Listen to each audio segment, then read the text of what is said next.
மெரினா கடற்கரையிலிருந்து நமது செய்தியாளர் சந்தானம் இணைந்திருக்கிறார். சந்தானம், கொண்டாட்டம் அப்படின்னாலே கடற்கரை தான், புத்தாண்டு கொண்டாட்டம் அப்படின்னாலே கடற்கரை பகுதி தான். இந்த நிலையில மெரினா கடற்கரை சாலையில இருக்கிறீங்க. அங்க புத்தாண்டை எப்படி வரவேற்றாங்க? 2025 பிறந்து விட்டது. ஆங்கில புத்தாண்டு நல்வாழ்த்துக்கள் சந்தானம். உங்களுக்கும் விவரங்களை சொல்லுங்க. ராதா, மக்கள் அனைவருமே எதிர்பார்த்திருந்த புத்தாண்டு தற்போது தொடங்கி இருக்கிறது. பொதுமக்கள் சென்னை மெரினா கடற்கரையில் நம்ம 10 மணிக்கு பேசும்போது பார்த்தோம், வெறிச்சோடி இருந்தது.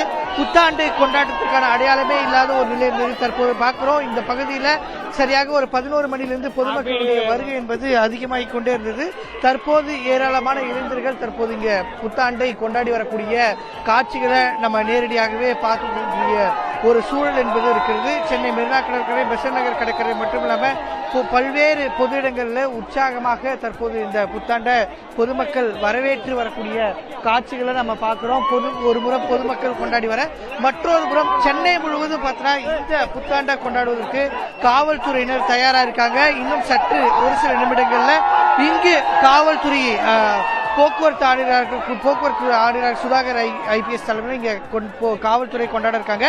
சென்னை முழுவதும் பொதுமக்கள் எங்கெல்லாம் புத்தாண்டை கொண்டாடி வருகிறோம் அங்கே அனைத்து இடங்களிலுமே காவல்துறை தற்போது புத்தாண்டு கொண்டாட்டத்தையும் கொண்டாட இருக்காங்க. இன்னும் ஒரு சில நிமிடங்கள்ல இங்க காவல்துறையினர் கொண்டாட்டம் இருக்கிறது. தற்போது பொதுமக்கள் உற்சாகமாக இந்த புத்தாண்டை வரவேற்றக்கூடிய காட்சிகளை சென்னை மெரினா கடற்கரையில் நம்ம பார்த்துட்டு வரோம்.